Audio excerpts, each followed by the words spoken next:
No, kung Kasi apat na sunod-sunod na yung binanggit po ninyo, 125 million, sunod-sunod, nagiging usual na po ba siya o unusual pa rin?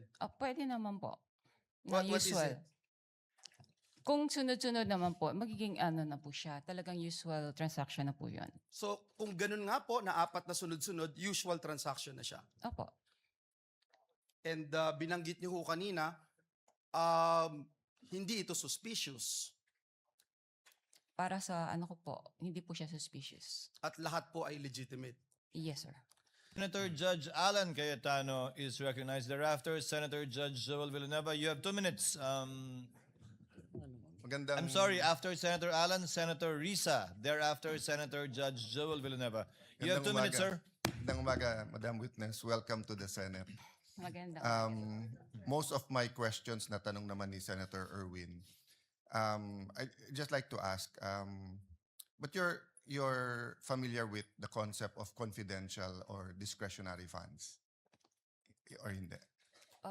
In government parlance. Wala po kang Okay. alam. No, kasi kung hindi ka familiar, whether that agency has 50 million discretionary funds or let's say if you were the manager sa OP and they had, I don't know how much now, 10 billion, you won't find it unusual kung 500 million, 250, 1 billion. Kasi nga usual means parate, unusual means bakit ganito kalaki, no? Because when I was in the DFA, there was a big storm and I've never dealt with Land Bank directly except for my personal account as sa sweldo ko as DFA secretary. But the president asked us, what can each agency do? So my staff then, si Yusek Ariola said, sir, maraming ma-stuck sa mga ports, airport at seaport. May isa tayong fund. Kung OFW sila, pwede tayong magbigay. So I think we had to withdraw 50 or 100 million. At sinabi ng branch manager, wala. And then it was a Friday. So I had to call the president of Land Bank and say, sir, basta stranded, hindi. And then they sent over 50 or 100 million. So my point is, just because it's unusual, it doesn't mean it's illegal or whatever. Tama po ba? Wala naman pong illegal doon sa encashment po. Because nga, may difference when it's a private account. So it's a private account and they don't usually, let's say, someone has a private account, commercial or private, meaning business or personal niya, they always withdraw 50,000, 100,000. This is theoretical, so hindi to covered ng bank secrecy law. Suddenly, we withdraw ng 3 million, minsan nagtatanong, di ba? Dahil know your customer, di ba? Ganon din sa deposit. I'll just finish this line. Ganon din sa deposit, di ba? So, kung sweldo ko 30,000, every time nagde-deposit ako 30,000. Biglang magde-deposit ako 2 million, tatanungin ako, sir, saan galing to? Right? Correct. Pero pag government, as long as you're dealing with the people you identified with, so whether that's DPWH, whether that's DOTR, basta't everything's in order, magtataka ka lang pag sobrang laki ng amount, but then you'll release it. No? Kindly Thank you. wind up, Yeah, Senator that's Judge all. Alan. Thank you. I was just clarifying that point. Thank you, Senator Judge Alan. Senator Judge Risa Ontiveros is recognized. You may proceed, ma'am. When you're ready, you have 2 minutes.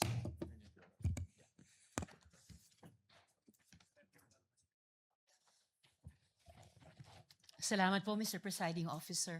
Madam Witness, yung 32 years nyo po na sinabi sa banking industry, yun po ba lahat ay sa Land Bank lamang? Opo. Okay.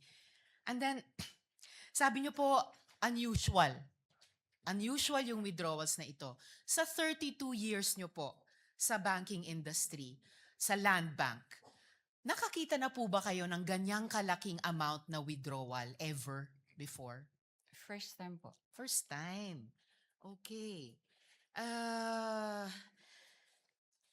Sabi nyo nga kanina, unusual yung amount. First time, may ganyang amount na 125 million pesos. Bakit nyo sinabing unusual? Ano yung floor nyo para sabihing unusual yung isang amount? Usually po kasi kaya naging unusual para sa akin kasi cash po siyang kinukuha. Mhm. Sa other, ano naman po is, kumbaga nag-issue po sila ng mga cheque sa, yung disbursement po nila. By checks po, hindi po cash. Okay. So hindi lang yung laki nung halaga na 125 million ang unusual din na yung ganyang unusual amount ay sa cash kinuha at hindi sa mga cheque. Opo. Okay. And yung 125 million, yun ba yung minimum na pag kinuha in cash, sasabihin nyo unusual? Or meron bang lowest amount na kapag kinuha in cash, sasabihin nyo na rin unusual? Pwede naman po naming sabihin na unusual. Let's say kung over, let's say 500,000 na po siya. Over 500,000.